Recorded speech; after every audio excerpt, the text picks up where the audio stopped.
Bonjour à toutes et à toutes, il est 4 heures à Paris, Genève, Bruxelles et partout ailleurs dans le même fuseau horaire. Dans 30 secondes, nous commençons le quiz de certification AWS.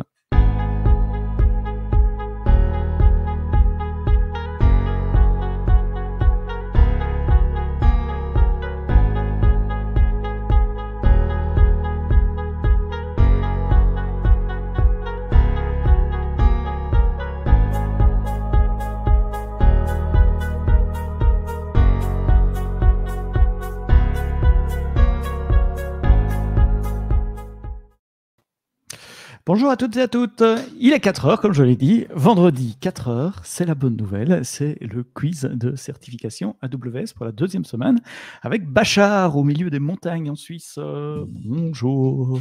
Bonjour, bonjour. Comment Bon ça va? après-midi. En pleine forme avant le week-end, le moment idéal pour tester ses connaissances par rapport à AWS et jouer ensemble.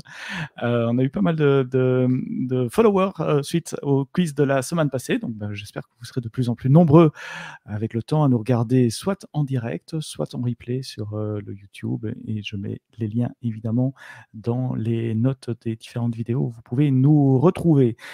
Deuxième quiz. Alors, le quiz de certification AWS, c'est quoi? C'est un quiz, donc vous pouvez jouer et essayer de répondre à des questions qui ressemblent aux questions de certification AWS. Cette fois-ci, on est sur du niveau architecte, architecte associate, on peut dire ça?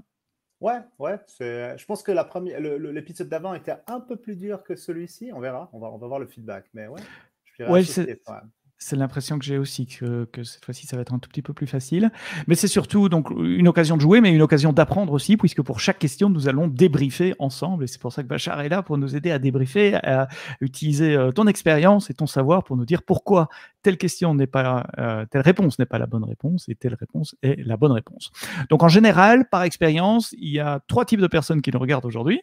Il y a ceux qui restent dans le coin sagement, sans rien dire, sans rien faire, qui jouent pas, qui reprennent, et c'est très bien ainsi, vous n'êtes pas obligé de jouer. Il y a ceux qui jouent pour gagner, et si vous jouez pour gagner, sachez que la vitesse à laquelle vous répondez compte. Donc au plus vite vous répondez, au plus vous avez de points, mais prenez quand même bien le temps de lire des questions. Parfois, il y a des subtilités, il ne faut pas cliquer trop vite.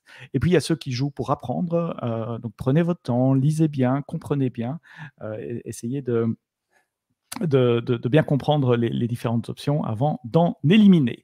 Je vois qu'il y a quelques petits bonjours dans le chat. Alors, on vous met le lien, évidemment. Le lien, il est ici.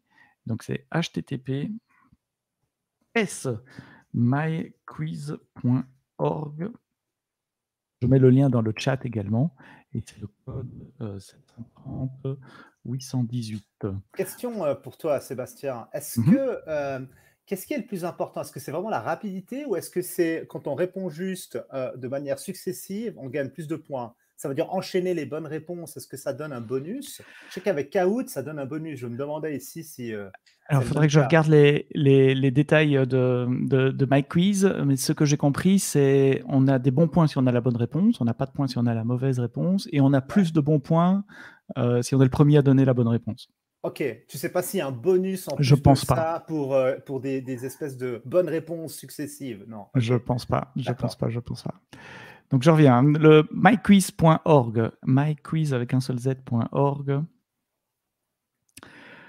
code 730 818. À mon avis, il y a moyen de se taper ça comme ça aussi. myquiz.org.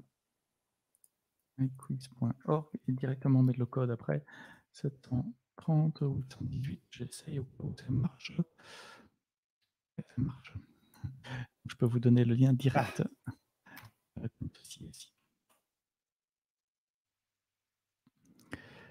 Je laisse un tout petit peu de temps pour vous connecter. Donc la manière dont ça va marcher, c'est assez simple. Vous avez 1 minute et demie pour lire la question. Les questions sont en anglais parce que dans les examens de certification, si vous vous préparez à passer l'examen de certification, la question est en anglais. Mais je la lis en français. En général, il faut moins d'1 minute et demie pour lire la question. Et puis, une fois que le temps imparti est écoulé, donc une fois que les 90 secondes sont écoulées, on voit qui a répondu, on voit pas qui a répondu, on voit le pourcentage de bonnes réponses et de mauvaises réponses, et puis on prend le temps qu'il faut avec Bachar pour débriefer et pour expliquer pourquoi les réponses sont les bonnes ou les mauvaises. À tout moment, vous posez des questions dans le chat de Twitch ou de YouTube, peu importe là où vous nous regardez, et nous répondrons évidemment aux questions. On est en direct, donc on peut le faire de façon interactive. Alors, je crois qu'on va arrêter de vous Est-ce qu'il y faire a, patienter. est-ce Est-ce qu'il qu'il y y a a des... quelque chose, est-ce qu'il y a quelque chose à gagner si on est premier ou... Ah, très bon point. Non, il n'y a rien à gagner, juste la gloire, le plaisir d'avoir joué. Ça fait beaucoup ça. Mais comme la semaine passée, en fin d'épisode, j'aurai une petite enquête de satisfaction. Vous allez sur l'enquête de satisfaction, c'est tout à fait anonyme. Il y a 3 questions avec 5 étoiles à répondre. Et puis, vous pouvez gagner un code de crédit AWS de 25 $, donc un voucher, un ticket à faire valoir sur votre compte AWS qui vous fera économiser 25 $ sur votre prochaine facture AWS. Merci, Pachard, de m'avoir rappelé cet élément La, important. la question était Bien. totalement innocente. Allez, on y va. On va se lancer sur la première question.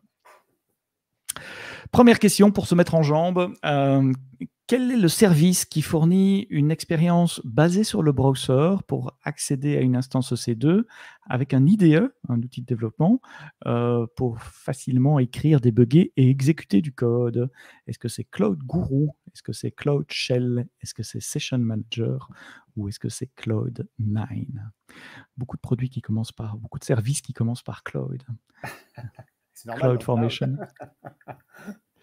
Non, mais quand on est dans la console AWS, moi, je cherche souvent les noms de produits dans la nouvelle barre de recherche et je tape Cloud quelque chose.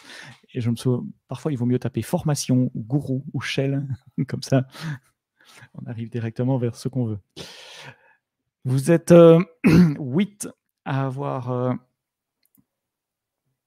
répondu déjà à la question. Il reste 30 secondes. C'est un peu long, hein, une minute et demie pour une question comme ça.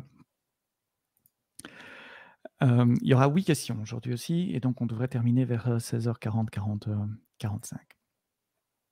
Au plus tard.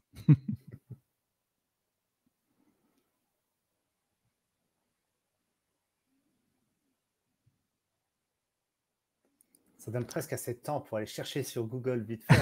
Hein.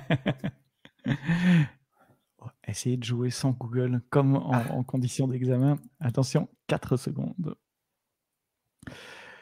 Et la bonne réponse est, sans surprise, tadam! Il faudrait un jingle aussi pour les Cloud9 avec 40%, donc 4 personnes sur 10 qui ont répondu Cloud9, 4 qui ont répondu Session Manager et 2 qui ont répondu Cloud Shell. Bachar, pourquoi? Mais qu'est-ce? Mais que se passe-t-il? En fait, une fois de plus, hein, donc rappelez-vous, je ne sais pas si vous étiez là à l'épisode d'avant, mais on avait insisté pas mal sur bien lire la question et chercher la petite bête dans la question. Donc, qu'est-ce qu'on lit dans la question? On veut un accès SSH vers une instance EC2, ok, ça c'est numéro 1. Puis numéro 2, ce qu'on veut, c'est un IDE pour pouvoir écrire, débugger, facilement écrire, débugger et exécuter du code, avec le mot facilement. Hein. Donc, c'est important de tenir en compte de ça quand on répond à la question. Pourquoi? Parce que Cloud Shell et Session Manager vont offrir un accès SSH à une instance EC2. On pourrait écrire du code avec Vim, Nano, etc. Est-ce que c'est facile? Ça dépend à qui on pose la question. Est-ce que c'est facile de débugger? J'imagine. C'est plus difficile. On pourrait encore demander la question, on pourrait être en désaccord, mais je pense que la population se réduit.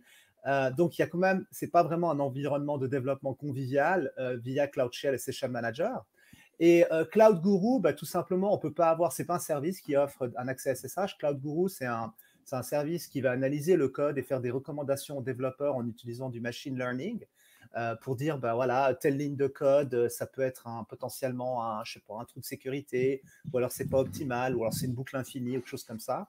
Donc, par élimination, 1, 2, 3 ne sont pas des bonnes réponses. Alors, la bonne réponse, c'est Cloud9, qui est vraiment, lui, offre un accès SSH plus des outils. Il y a plein de... Enfin, tout est préinstallé, PHP, Node.js, Python, le SDK d'AWS en ligne de commande est installé. Puis c'est vraiment en 2 secondes, on peut démarrer, on peut écrire nos fonctions lambda, les déployer en un clic. C'est facile d'écrire, c'est facile d'exécuter, de débugger du code dans Cloud9 sur AWS. Donc c'est pour ça que la bonne réponse, c'est le numéro 4. Question suivante.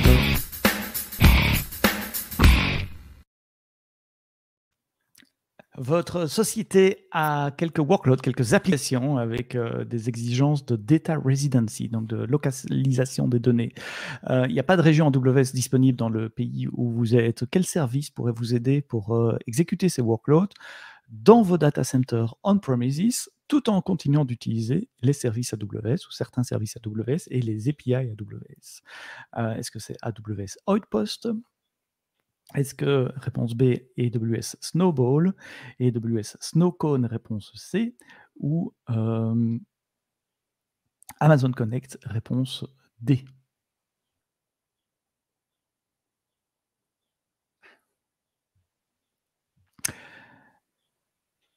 Donc l'idée de la question, c'est des données qui ne peuvent pas quitter vos data centers, mais vous voulez quand même utiliser AWS. Ne vous laissez pas perturber par les noms qui commencent soit par AWS, soit par Amazon. On pourrait écrire un bloc une fois là-dessus, sur pourquoi il y en a certains qui s'écrivent.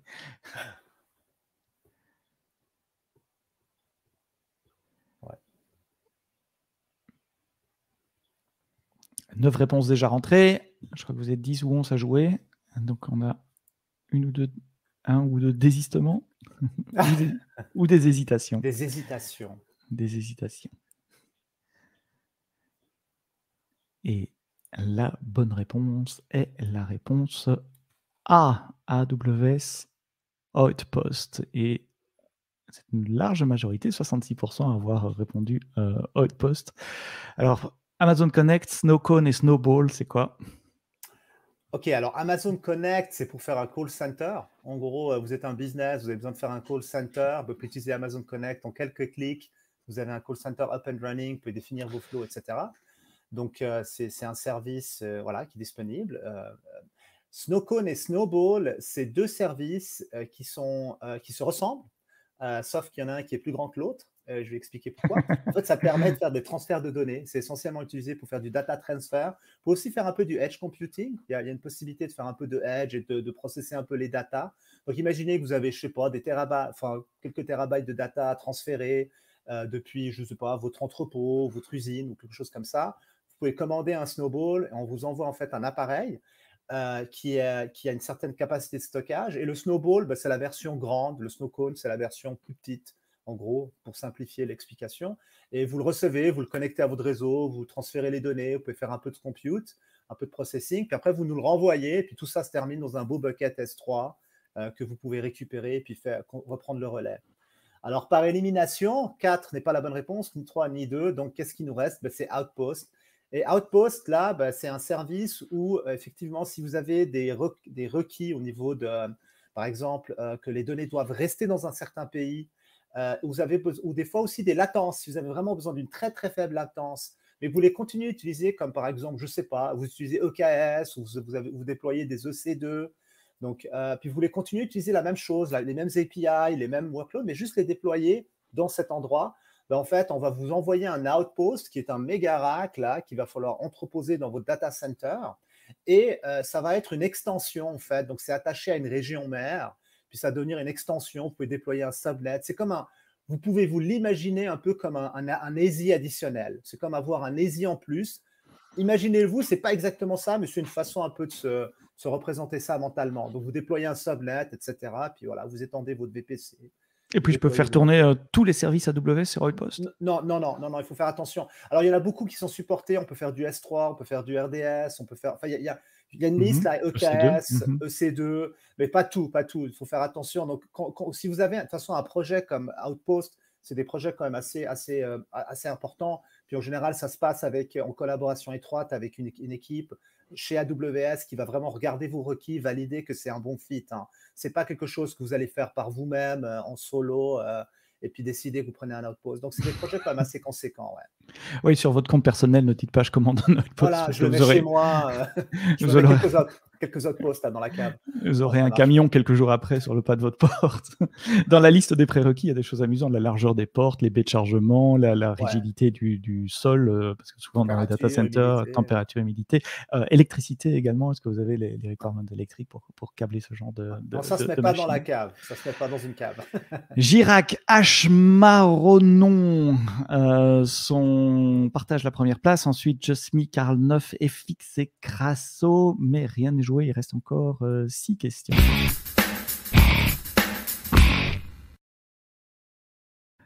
Vous avez une application web app React.js qui a besoin de consommer quelques services AWS, par exemple accéder à des données sur un bucket Amazon S3. Quel serait le moyen le plus facile, the easiest and the most secure, j'insiste quand il est marqué easiest and most secure, en général c'est pour vous permettre d'éliminer certaines options. Easiest and more secure way, donc le plus facile et le plus sécurisé moyen d'arriver à ça. Donc, je répète, une application React Web qui doit accéder à des buckets S3. Soit vous incluez une clé, une access key ID, une secret key dans votre application React.js, soit vous utilisez un service qui s'appelle Amazon Cognito Identity Pool pour générer des credentials limités en termes de privilèges, soit vous utilisez des fonctions lambda pour générer des URL présignées vers le contenu à stocker ou à consommer de Amazon S3, soit vous utilisez AWS AppSync. Je me demandais, tiens, j'ai oublié quelque chose en copiant-collant là, parce que cette réponse-là est tellement courte par rapport aux autres. Mais non, c'était la réponse. Donc, React.js, il vous reste 15 secondes. Access key, secret key, calé dans l'app, Cognito Identity Pool, des fonctions lambda ou AppSync. Ah, et on a de nouveau 10, 11 réponses.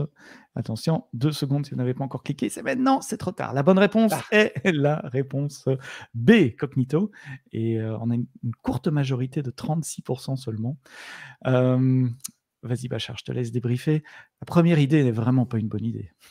Ça marcherait, hein? Non, non, ça marcherait. Et puis bon, voilà, donc je pense que tu as quand même pas mal insisté sur le easiest and most secured way. Tu l'as répété 3 fois et tu as bien fait parce que c'est vraiment important. Donc, c'est pas vraiment the most secured way. Je dirais que c'est the easiest, peut-être, en fait. Peut-être que ça remplit bien le critère numéro Easiest, 1. c'est vrai. Effectivement, parce que c'est the easiest and maybe the laziest aussi, on pourrait dire. Mais définitivement pas la façon la plus sécure. Pourquoi? Pourquoi? Ben, tout simplement parce que si ces clés sont compromises, si ces données sont compromises, ben, potentiellement, voilà, vous créez un sacré problème. Vous venez de permettre à quelqu'un ou une tierce ou de faire des choses, enfin, de peut-être faire ce qui est permis de faire avec ces accès-là. Je répète que dans une application React, le code est téléchargé sur le poste client. Donc, n'importe qui regarde le code source dans sa page web et il voit l'access key secret key. Donc, c'est même pas un truc qui reste sur le serveur. Ça. Vous Tout à fait. distribuez votre access key secret key sur le client. Il n'y a pas beaucoup d'efforts à faire, ouais, effectivement. C'est client-side, donc c'est très dangereux. Après, au niveau de la réponse 3 et 4. Alors, la 3, utiliser une fonction lambda qui va générer un pre-signed URL pour les données storées de S3. Alors ça, pour moi, ça c'est la réponse c'est la réponse pour vous piéger un peu, parce qu'en fait, on donne comme exemple, entre parenthèses, on parle de accéder des données qui sont dans un bucket S3. Mais c'était un exemple. Hein. On sait pas, c'était juste un exemple parmi le lot. On parle bien de pouvoir consommer plusieurs services. Utiliser une fonction lambda qui va, elle, générer des URL pré-signées. Donc ça protège effectivement le bucket. C'est une façon, des URL pré-signées, ça permet de protéger le contenu. Maintenant, ce n'est pas quelque chose de facile, de 1. De 2, la fonction lambda, comment est-ce qu'elle, on la protège du coup? Enfin, c'est un peu l'œuf et la poule là, donc on a juste déplacé le problème ailleurs. Il faut peut-être voir comment on la protège, est-ce qu'elle a besoin d'être protégée? Et de 3, ben, ça répond juste au scénario S3. Mais qu'est-ce qu'on fait pour le reste? Si j'ai besoin de, je ne sais pas, d'appeler SNS ou autre chose, ben, comment je fais ça? Donc, ce n'est pas vraiment une réponse et puis ce n'est pas vraiment facile. En plus, il faut écrire du code pour déployer. Après, il reste AppSync. AppSync, c'est une mauvaise réponse tout simplement parce que AppSync, c'est un service qui permet de faire des interfaces GraphQL pour vos applications. Donc, puis ça permet un peu d'abstraire les sources de données. Donc, on peut avoir des sources de données dans Dynamo, dans différents endroits. Puis c'est un peu une couche là comme ça. Puis on peut faire du GraphQL avec. Donc, c'est pas vraiment, ça répond pas vraiment à la réponse. Donc, du coup, on arrive à Amazon Cognito. Identity Pool, qui, lui, est un service vraiment fait pour des applications web, pour permettre justement de générer des accès limités en temps et en privilège sur des ressources AWS. Donc là, c'est vraiment le bon fit. Ça s'intègre facilement avec une application web comme du React.js. Il y a des librairies, c'est très facile finalement de monter ça. Amplify est la librairie la plus facile à utiliser probablement pour faire ça. J'aime bien expliquer Cognito Identity Pool en disant, voilà, c'est un système, vous lui donnez un token d'identité généré par quelqu'un, Facebook, Google, Twitter, n'importe quoi qui est OpenID Connect, Samuel, et j'en oublie certainement, et en échange, il vous donne une access key, secret key qui est limitée dans le temps et limitée en scope uniquement aux policies. Et puis, il y a aussi un mode anonyme, donc vous ne devez même pas donner de token d'identité. Vous dites « Hey, Identity Pool, donne-moi une access key, secret key », et vous recevez une access key, secret key extrêmement limitée dans le temps et dans le scope. Il y a plein d'applications qui utilisent ça pour des uploads anonymes, par exemple, sur S3, pour enregistrer des images, ou appeler AppSync, pardon, comme était dans la fonction là. 36, ça nous donne Just Me qui prend la tête, suivi de très près par Carl Neuf, Girac, H, Maronon et Fix, que pour citer les 5 premiers. J'ai oublié le jingle, mais c'est pas grave. Question suivante. 4e question, vous avez besoin d'exécuter plusieurs centaines de jobs régulièrement en utilisant un service managé. Quel service pouvez-vous utiliser? Si pouvez-vous utiliser, c'était correct. AWS System Manager, réponse A. Réponse B, AWS Step Function. Réponse C, AWS Batch. Réponse D, AWS Code Pipeline.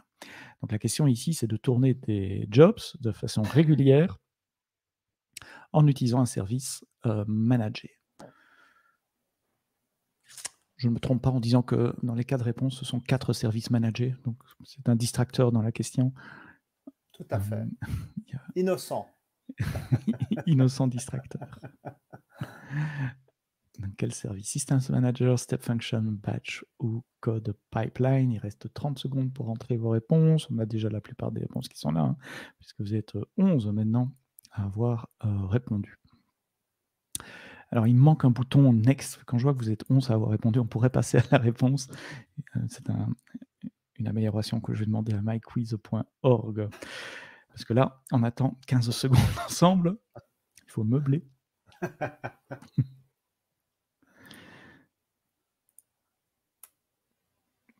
Et c'est la question 4, donc on est à la moitié. Et la bonne réponse est la réponse C.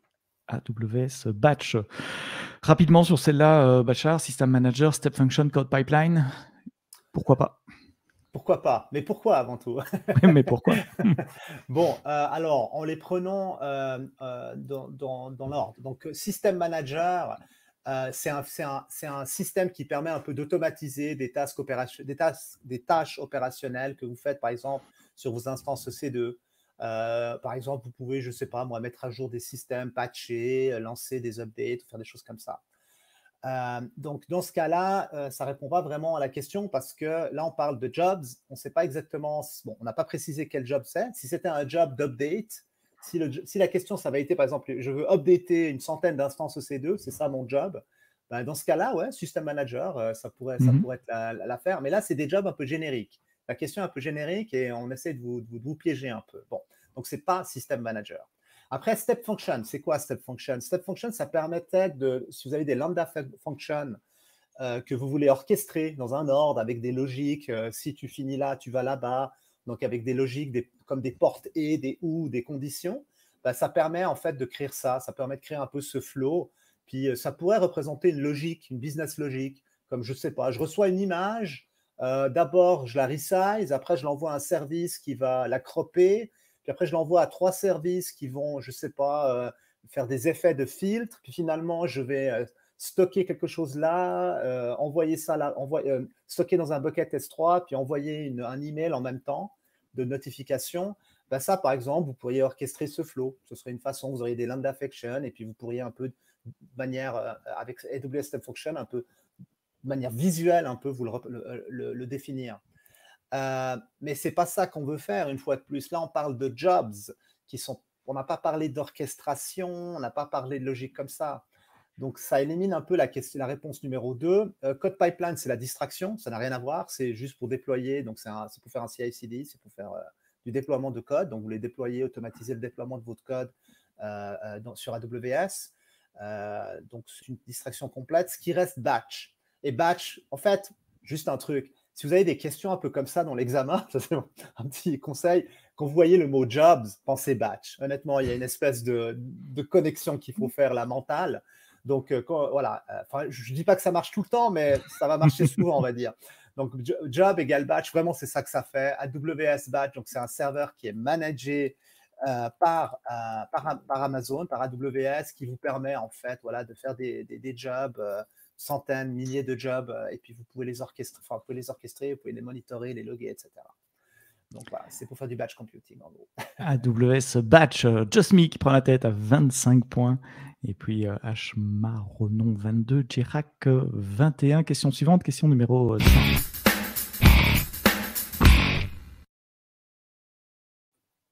Ah, j'aime bien celle-là. Vous devez écrire une fonction, vous devez écrire des dizaines de fonctions lambda en PHP. Comment est-ce que vous pouvez faire ça? Il n'y a rien à faire parce que PHP, ça marche nativement sur lambda, donc il n'y a rien de spécial à faire. Réponse A. Réponse B, vous devez créer une lambda layer qui contient les binaires PHP et à utiliser avec un custom runtime pour votre fonction lambda. Réponse C, il n'y a pas moyen du tout parce que PHP n'est pas supporté par lambda, donc c'est un peu l'inverse de la réponse A. Et puis réponse D, vous créez une fonction lambda en Java 8 avec le runtime Corretto et vous utilisez une librairie comme PHP to Java pour compiler vos pages, je sais pas pourquoi je dis pages, vos scripts PHP, c'est l'habitude peut-être, vos scripts PHP en jar. Il y a une réponse qui est un peu capillotractée, comme on dit. Tirée par les cheveux.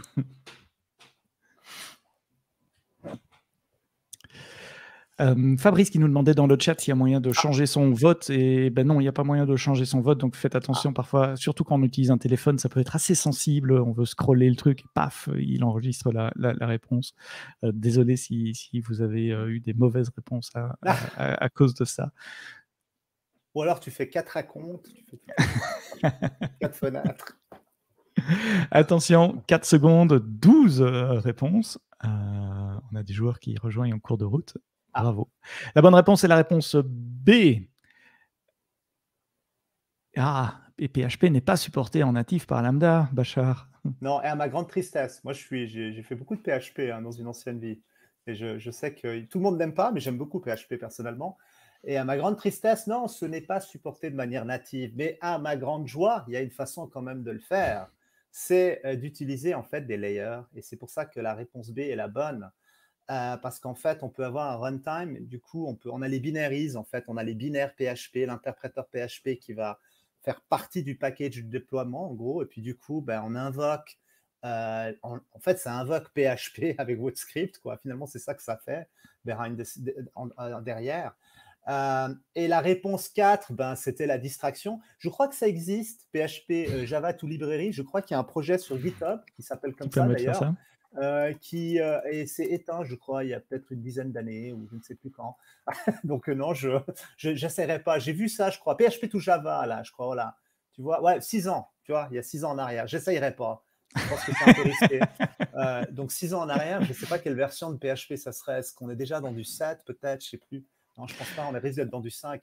En plus, ça serait une vieille version de PHP. Donc non, définitivement, vous ne voulez pas faire de la compilation et de la conversion. C'est cool que personne n'ait répondu à ça. Mais donc voilà. Les custom runtime lambda, c'est un peu mon dada. J'ai beaucoup joué avec ça. J'en avais écrit un pour le langage de programmation Swift avant qu'Apple fournisse une version officielle. Donc mon projet est mort. Celui d'Apple est bien meilleur que moi. Mais c'est tout con en fait. C'est juste un script qui tourne avec une boucle infinie et qui va appeler une API sur le service lambda pour dire est-ce qu'il y a un message pour moi pour traiter? Est-ce qu'il y a une invocation à traiter? Oui, je la reçois, je la traite et puis je rappelle une API pour dire j'ai fini. Et donc on peut même faire ça en batch. D'ailleurs, dans la doc, je crois qu'il y a des exemples pour faire des custom runtime en batch. Il y a ce runtime qui est le même pour toutes vos fonctions lambda, c'est juste une boucle infinie. Et puis, quand il y a un message qui arrive, il faut appeler une application. Et c'est là qu'on peut appeler un runtime Swift, PHP, COBOL. On a des clients qui font tourner du COBOL sur lambda. Je crois que j'ai ma collègue Vélisoué d'Afrique du Sud qui vient de faire un talk justement sur comment faire tourner du COBOL dans des fonctions lambda. Donc les et Runtime Lambda. Jetez-y un coup d'œil si vous utilisez les fonctions Lambda. Je t'ai mis un lien si jamais, c'est un exemple, si c'est quelque chose qui vous intéresse. Je m'étais amusé à le faire en PHP. Je vous ai mis un lien d'un exemple de Bootstrap. Donc, c'est un fichier que vous devez définir qui va vous permettre en fait entre guillemets, d'exécuter votre PHP en utilisant un layer. Je te l'ai mis là-dessus si tu veux le mettre. Ah bah voilà, c'est toi qui l'as fait et celui-là en PHP justement. Ah bah oui, en PHP justement. Ouais, bah ça tu vois, bah c'est exactement ce que tu dis, hein, c'est cette espèce de boucle infinie qui finalement, on peut la voir, hein, il y a un do, l'inset là, on voit le do, c'est ta boucle infinie, ou c'est avec un while true. Donc en gros, ça continue jusqu'à ce que ça marche. Puis ce que ça fait, effectivement, ça tente, ça regarde si ça a fini en gros. Ça a fini d'exécuter le code, et puis quand ça a fini, ça envoie la réponse. Et puis parce que ça va prendre du temps en fait pour le binaire de s'installer, le code de s'exécuter. C'est un peu la raison de ça. Ouais. Voilà, un runtime en PHP. Je reviens sur cet écran-là. Et ouais.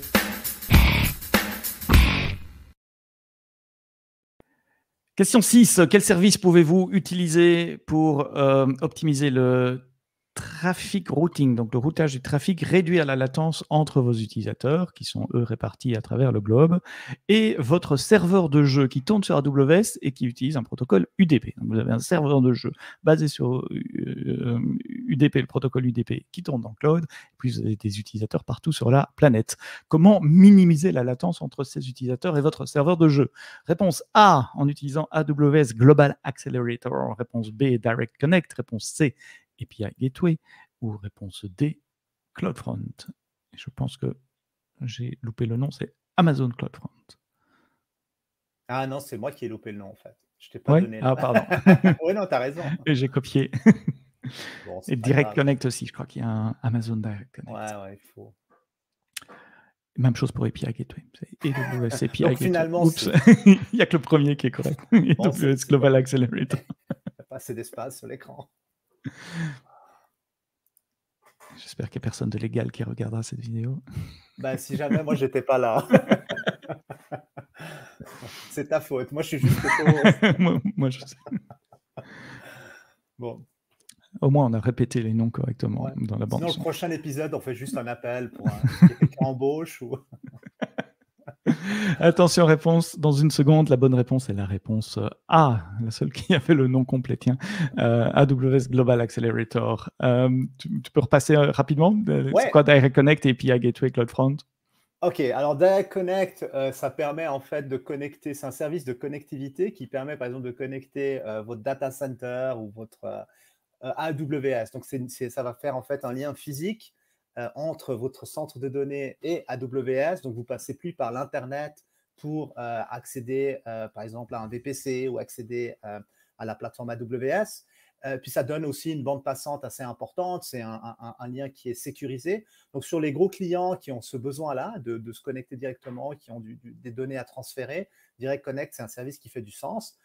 Donc, ce n'est pas du tout pour le use case qu'on parle là, où on parle de connecter des internautes, de réduire la latence et d'optimiser le trafic des internautes vers une application hostée dans AWS. Donc, Direct Connect n'est pas la bonne réponse.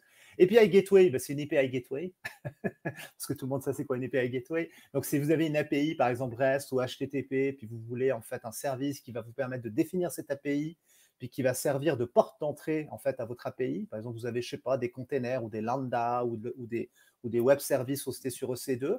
Ben, vous pouvez utiliser API Gateway, créer une API en frontal, puis vous définissez, par exemple, imaginons que c'est une API REST, ben, vous définissez toutes les méthodes et les ressources que vous voulez en fait exposer. Je sais pas, moi, post image, get image, des choses comme ça. Et derrière, ça va connecter. Ça supporte aussi des choses comme du versioning, la génération d'SDK, on peut faire du blue-green, enfin, il y a toutes sortes de choses. C'est un outil pour gérer des API. Donc, ce n'est pas le use case qu'on répond. CloudFront, c'est un peu le piège. Et c'est pour ça, je pense qu'il y a quelques personnes qui ont répondu à ça. Parce qu'effectivement, il y avait un mot-clé là, c'est across the globe. Et UDP, non? Et UDP aussi. Mais across the globe, on pense CloudFront. Je pense qu'il y en a qui ont fait cette c'est pour ça que c'est le piège. Ouais, je pense. Je sais pas, tu le vois pas. Enfin, moi, je le vois. Oui, c'est vrai. Moi, je sais pas, je sais pas. En fait, Si dans le chat, ceux qui ont répondu CloudFront, vous pouvez me dire pourquoi vous avez répondu CloudFront, juste pour valider mon hypothèse et arrêter de faire le... Comme ça, je ne fais pas le psychologue, là. Mais j'ai l'impression que c'est un peu ça, que c'est un peu le piège qui amène là. Puis des fois, on retrouve ça dans la certification. Il y a un mot-clé, là, c'est pour vous piéger. Mais CloudFront, c'est un CDN. Et UDP disqualifie CloudFront, c'est ça que je voulais. UDP est disqualifié. Alors, ça remonte à Global Accelerator. Alors, qu'est-ce que c'est Global Accelerator? C'est un service qui, en fait, ce que ça va faire, c'est que ça va vous fournir, en fait, une IP statique. Et puis, en fait, ça va faire vraiment l'optimisation du trafic de manière globale. Puis, c'est un service donc, de réseau qui va améliorer la performance pour vos utilisateurs pour finalement trouver le chemin où il y a le moins de congestion, le moins de trafic. Ça va vraiment, c'est la recherche du chemin optimal en gros. Est-ce que je vais à gauche? Ah non, à gauche, il y a trop de monde. Je vais plutôt à droite. C'est ce chemin-là. C'est là où j'ai la latence la plus faible. C'est là où je vais amener le trafic. Et puis, il y a un point d'entrée qui est fixe, qui est cette espèce d'adresse IP publique statique, qui est tout le temps là, mais qui est notre point d'entrée, mais qui va finalement être accessible de manière différente selon où on est. Oui, j'ai oublié le nom de ces adresses IP, mais c'est une adresse IP qui n'est pas attachée à un endpoint spécifique. C'est la même adresse IP pour tout le monde sur la planète, mais le trafic est routé vers le point d'entrée le plus proche de là où on est. C'est correct. Oui, c'est correct. Ouais. Tu as tout à fait raison. Et donc, c'est un peu ça. Et c'est vraiment le use case, quoi. Le use case là, du gaming. Il y a des joueurs un peu partout dans le monde. C'est un bon exemple. C'est un bon exemple de cas d'utilisation pour Global Accelerator. Et vous n'avez plus que 2 questions pour vous refaire. Justme 37 points, H Maronon 29.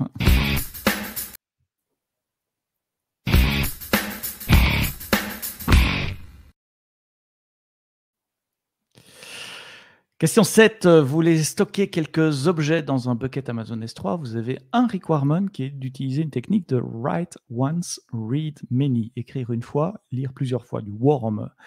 Vous ne savez pas pour combien de temps vous devez garder ces objets bloqués en mode worm. Donc, quelle est la meilleure solution?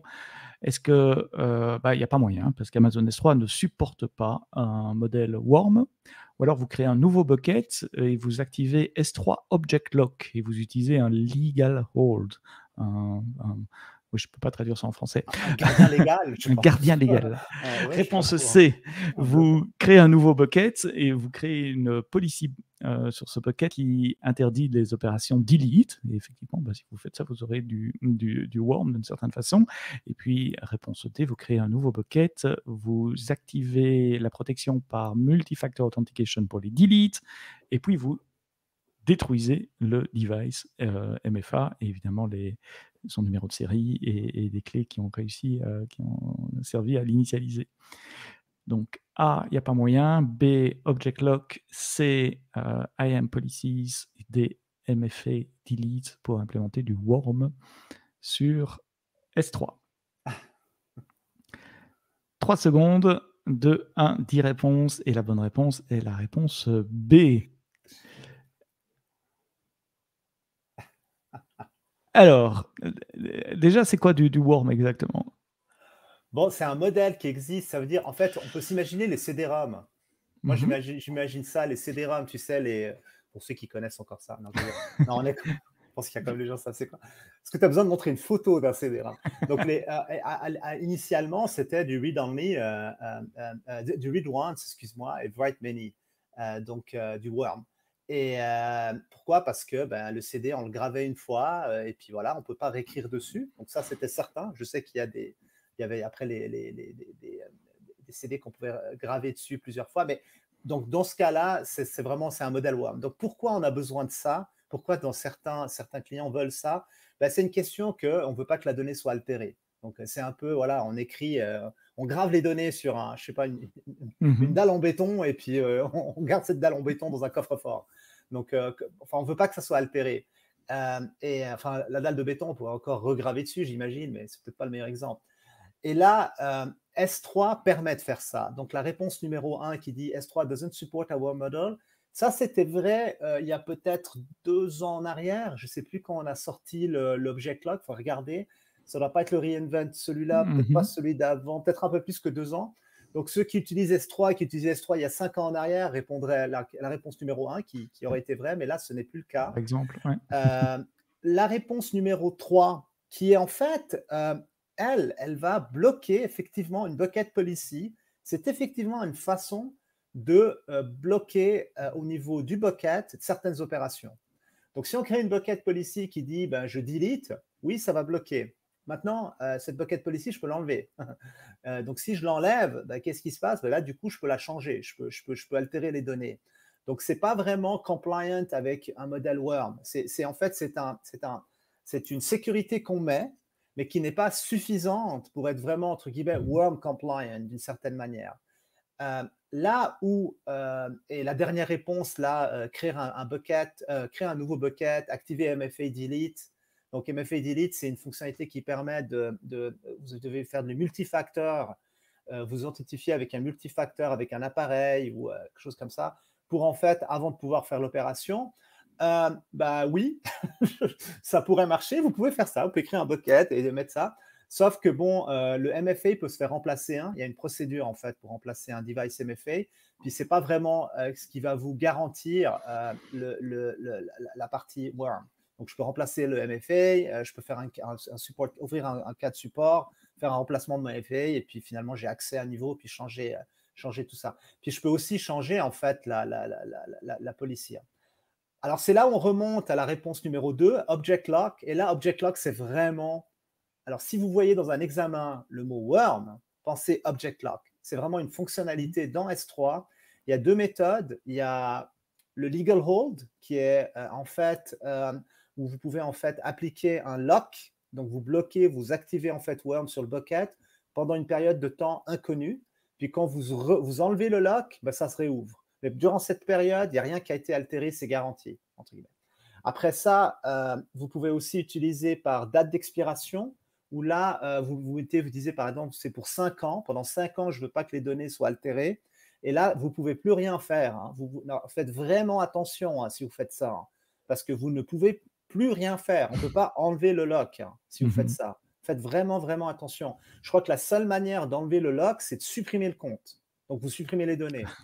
Donc oui, faites vraiment attention, parce que j'ai eu un client récemment qui a posé cette question, qui a dit « Ah, je me suis trompé. » Faites attention, c'est le genre d'erreur qui est un peu coûteuse. Ouais, il faut abandonner son bucket pour la période de temps et travailler avec un autre, quoi. Voilà, ouais, donc si jamais vous on peut quand même lire les données, donc on peut quand même les retrouver, les rechercher, les transférer. Mais on va payer pour les garder pendant 10 ans. Donc si vous avez 10 terabytes je sais pas, ou 10 pétabytes, je sais pas, un volume énorme, et vous activez ça, bah, là c'est fini. Il faut vous garder les données pendant 10 ans, à moins que vous les supprimiez. Bon, après, il y a d'autres manières. On peut beaucoup de services Credit Code pour couvrir ça. Ouais, c'est ça, ouais, il va falloir faire beaucoup de quiz. Mais en gros, bon, vous pouvez. La solution, c'était de les recopier. Enfin, on a trouvé une solution, mais ce n'est pas un problème que vous voulez avoir. Faites vraiment attention à ça. Donc, si un jour vous utilisez Object Lock, s'il vous plaît, je vous en prie, faites vos tests sur un bucket de test. Un bucket bidon qui a rien ou qui a un fichier où ça ne va pas avoir d'impact sur vous.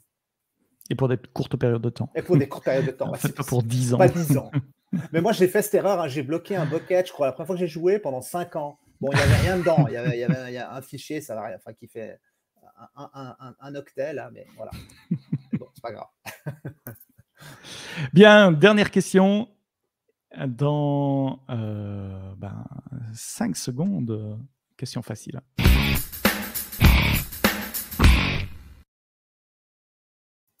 Quel est le modèle de pricing le moins cher pour faire tourner une application Mission Critical sur Amazon EC2? Est-ce que vous pouvez utiliser des AWS Spot Instance? Est-ce que vous pouvez utiliser, réponse B, des AWS On-Demand Instance? Est-ce qu'il vaut mieux utiliser des Saving Plans ou utiliser des AWS Dedicated Host? Donc, on vous demande quel est le modèle le moins cher pour tourner des applications Mission Critical sur Amazon EC2. Qu'est-ce que ça veut dire, Mission Critical? Mission Critical, ça veut dire qu'ils peuvent... C'est des environnements de dev ou... Oui, qui ne peuvent pas s'arrêter. Et donc, chaque mot dans la question... chaque mot est important. Et ces mots, la Mission Critical, ça revient souvent. Least expensive. Least expensive, ouais. Least expensive, Mission Critical. J'ai fait une faute de frappe d'ailleurs. Donc, critical, j'ai oublié le C. C'est ma faute. C'est moi, ça. C'est pas toi.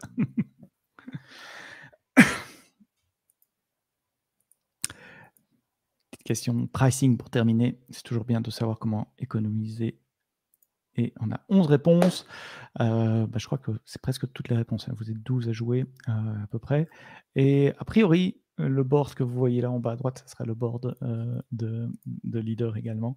Mais on regardera le board dans une petite seconde. On va d'abord expliquer pourquoi la bonne réponse est la réponse C, les saving plans. Alors, pourquoi ce n'est pas Spot Instance comme 45% des joueurs ont répondu? Je pense que tu as donné la réponse avant. Et je crois qu'il vaut réexpliquer, parce que visiblement... C'est qu'est-ce que... Alors, mission critical. Et c'est peut-être là où il y a Spot Instance n'est pas forcément un bon use case. Hein. Donc, mission critical, c'est ces applications qui sont critiques pour la mission, donc on ne peut pas arrêter. Et pourquoi? Exact. Et Spot Instance, c'est quoi? Du coup, Spot Instance, il y a quand même un risque. Alors, même si, personnellement, moi, j'adore Spot Instance. Je roule pas mal de mes serveurs en Spot Instance et jusqu'à maintenant, ça ne s'est jamais arrêté. Mais c'est des petites instances et il y a quand même le risque. Et donc, il faut vraiment prévoir quand on fait du spot, c'est pour certains types de workloads et puis avec qui ont la capacité un peu de se recréer facilement. Donc, c'est pas vraiment le meilleur fit. Par contre, c'est vrai que Spot offre des sacrés au niveau pricing, ouais, c'est ça, la compréhension de mission critical change là. Et on a essayé d'insister, hein, on a essayé. Hein, je l'ai dit en lisant. Moi, je l'ai fait. Qu'est-ce que tu veux dire? Enfin, on essayait un peu de vous donner. Bon, peut-être qu'on l'a fait trop tard, hein, mais bon, voilà, on s'excuse. Mais c'est vraiment ça, ouais, c'est mission critical, c'est le piège. Parce que sinon, Spot, vous avez des super discounts. C'est un modèle flexible et puis ça peut très très bien fitter, même pour de la production, mais c'est certains use cases. Il faut faire attention, c'est dans certains cas de figure. Question de Check Rasso. Est-ce qu'avec Spot, on peut demander de garder la machine en acceptant de payer plus cher? Alors, mais le problème, c'est qu'avec Spot, ce n'est pas qu'une question de prix, c'est la capacité. Voilà. Il faut imaginer comme Spot, c'est ce qui nous reste, c'est ce qu'on n'utilise pas, ce que les gens n'utilisent pas en on-demand ou en reserved, c'est ce qui reste. Donc, c'est les restes. Et ce reste-là fait partie du spot et puis est mis à votre disposition. Donc, en théorie, si tu mets un prix assez haut et qu'il y a toujours une réserve, tu peux être tranquille. En théorie. Mais si jamais il n'y a plus de réserve. Exact. Et mais si la réserve n'est plus là, tu fais quoi? Et là, on parle de mission critical. Donc, ça veut dire qu'en gros, c'est un sous-entendu que tu pourrais perdre beaucoup, beaucoup plus d'argent que ce que tu économises. C'est souvent l'impact. Ça veut dire que là, on fait de la spéculation, hein, mission critical. Mais souvent, mission critical, ça veut dire qu'il y a une perte d'argent. Sinon, ce n'est pas mission critical. Je veux dire, à la fin de la journée, si le truc il tombe en panne, puis que on perd 1 franc, c'est pas mission critical. Ça n'a pas eu vraiment de l'impact. Donc, c'est là où il faut faire attention avec le spot. Mais c'est vrai que si tu mets un prix assez haut, tu auras plus de chances de le garder plus longtemps.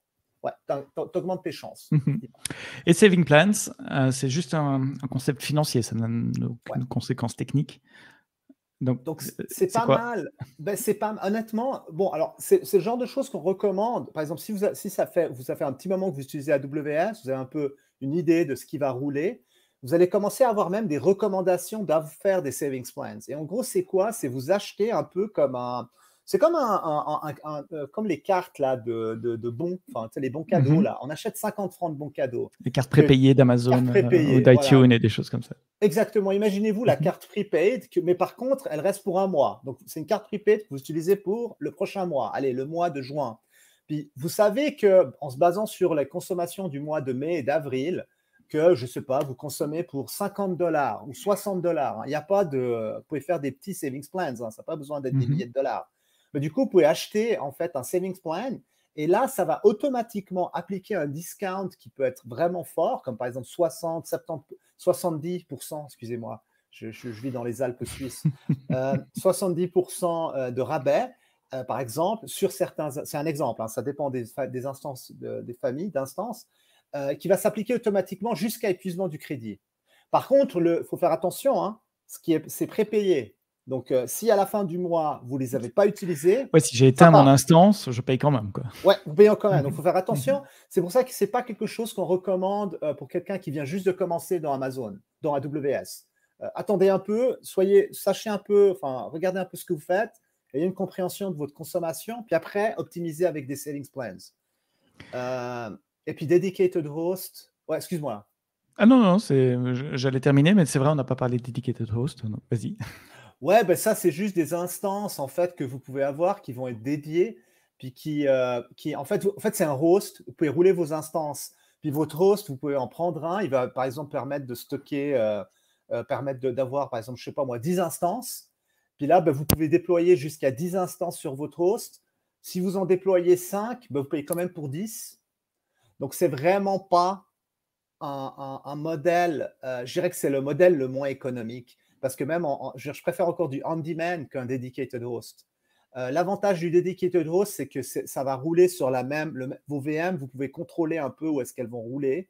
Ça va être sur le même host. Puis du coup, ben, s'il y a faible latence ou des choses comme ça que vous avez besoin, certains requis, ben, vous pouvez utiliser ce genre de host, d'instance. Les AWS Dedicated Hosts, qui sont obligatoires d'ailleurs si on fait tourner des instances Mac, mais c'est une autre histoire. Ouais. Qui a gagné? Voyons ça.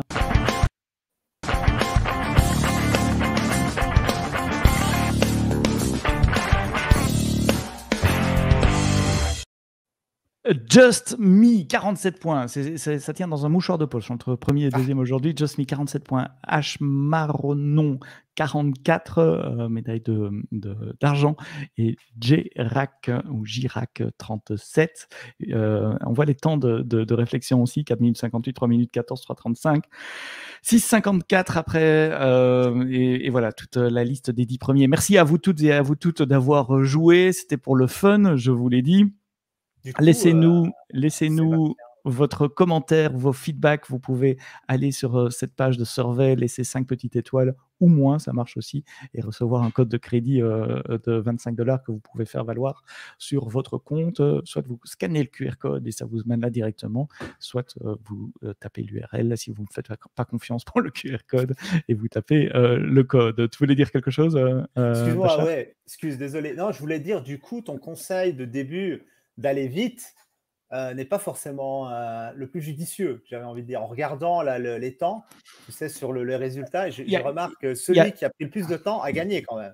C'est vrai, mais ceux qui ont pris moins de temps ont peut-être scrollé par erreur ou tapé un truc, donc ça fait un temps très court, mais une mauvaise réponse. Ah Donc ouais, peut-être, ouais. il Ouais, faudrait, ouais, faudrait faudrait faire un investiguer, deep faudrait dive. investiguer. Ouais, ouais. Je pense qu'au prochain épisode, peut-être, hein. Je prends quelques petites questions qui sont sur le chat pendant que vous remplissez le survey et pour terminer, pendant que certains s'en vont déjà, mais je vais répondre à toutes les questions. Check qui pose des questions sur le Summit. Donc le Summit, c'est le 9 et 10 juin prochain. C'est online, c'est gratuit. Vous pouvez, je vous enlève la page du QR code une seconde, vous pouvez vous inscrire, vous tapez AWS EMEA, Summit EMEA. Vérifiez bien que vous inscrivez pour le EMEA parce qu'il y en a un US et un en Asie-Pacifique aussi. L'agenda est publié, c'est sur 2 jours. Il y a un jour technique, Builder Day, et un jour plus pour les decision makers, les execs, Innovation Day. Il y a plus de 150 sessions techniques. Il y a 7 langues différentes. Il y a des sessions en français, des sessions en russe, en israélien, en allemand, italien, espagnol. J'espère ne rien avoir oublié. Donc il y aura certainement une session pour vous. Est-ce qu'il y aura des nouveautés? On a l'habitude de ne pas annoncer les nouveautés ou les annonces de nouveautés avant, mais en général, le Summit, ce n'est pas le moyen qu'AWS utilise pour les nouveautés. C'est plutôt soit les blogs au cours de l'année, soit Reinvent. Question sur la dernière question. S'il y avait Saving Plans et Reserve Instance, quelle aurait Ouais. été la bonne réponse? Elle est bonne, cette question. Ah. J'espère Ben, que vous qui l'avez posée, ch'ti, Adrien, que tu es toujours là et que tu auras la réponse de Bachar. En fait, bon, j'aurais évité de faire la question comme ça, parce que ça aurait été vraiment, vraiment, vraiment piège et dur de répondre, parce que c'est quasiment similaire. C'est sauf que Savings Plan, c'est un peu la nouvelle génération. Donc, Reserved Instance, c'est un modèle qui est ancien, c'est l'ancien modèle de pouvoir en fait optimiser des coûts, où vous aviez la possibilité en gros de réserver une instance pour 1 jusqu'à 3 ans, puis du coup, vous aviez un discount qui est similaire à ce que vous avez avec Savings Plans. Donc en fait, une question, comment la manière dont la question aurait été posée s'il y avait eu ces deux réponses, je pense que ça aurait été très ambigu de répondre. Maintenant, pourquoi donc Savings Plan, c'est la nouvelle offre qui va petit à petit remplacer les Reserved Instance. À un moment donné, je pense que les Reserved Instance vont un peu peut-être disparaître même, je ne sais pas, enfin je ne dis pas dans le futur, mais c'est vraiment le nouveau modèle parce qu'il est beaucoup plus flexible, il ne s'applique pas juste à une instance, ça peut s'appliquer. En fait, ils sont changeables, il y a plus de flexibilité et c'est pas sur du 1 ou 3 ans, c'est pas des modèles long terme comme ça là. Oui, les reserve instance, c'était pour un type d'instance bien précis dans une région, voire même une availability Ouais, zone au début donnée. Si on s'était trompé de région ou si on voulait changer de type d'instance, je crois que c'est possible maintenant, mais au début, c'est ça ne l'était c'était pas. com ouais. Tandis que les saving plans, ça s'applique à l'ensemble de votre facture EC2, mais pas que, aussi Lambda, aussi ECS, EKS C'est ça, et c'est d'autres beaucoup plus services. Donc flexible. c'est Donc beaucoup c'est plus la nouvelle flexible. version, hein. Mmh.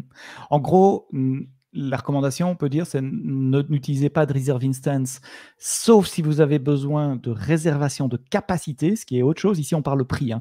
Mais si vous considérez uniquement du prix, n'utilisez plus reserve instance, utilisez saving plans. C'est beaucoup plus flexible. C'est un bon point ça. Effectivement, la réservation de capacité, par exemple, vous avez un événement, vous êtes sur des instances très, très, très spécifiques, genre, je sais pas moi, les 12 térabytes de mémoire, là. Vous roulez SAP HANA, vous avez besoin de ces grosses instances, puis là, forcément, celles-là, ben, elles sont un peu moins, disons qu'il y en a moins dans les régions que les autres qui sont plus de la commodité. Ouais, c'est vrai que là, ça ferait du sens peut-être de considérer des réserves d'instance selon les requis. Ouais. C'est un bon point que tu amènes là. Mais c'est des cas très, très, très Très spécifique. spécifiques. Ouais. Bien, ben merci d'être resté jusqu'au bout. Bon week-end. J'espère qu'il fera beau là où vous êtes. On se retrouve vendredi prochain à 4 heures au même endroit. Donc, c'est sur Twitch et sur YouTube. Merci, Bachar, d'avoir été là. La semaine prochaine, ce ne sera pas toi, ce sera Non, un autre Seb. Donc, ça sera Seb et Seb qui seront là pour le quiz à 4 heures, heure CEST, comme on dit, centrale européenne. Voilà, bon week-end. À bientôt. Salut, Bachar. salut, bye bye à tous. Merci.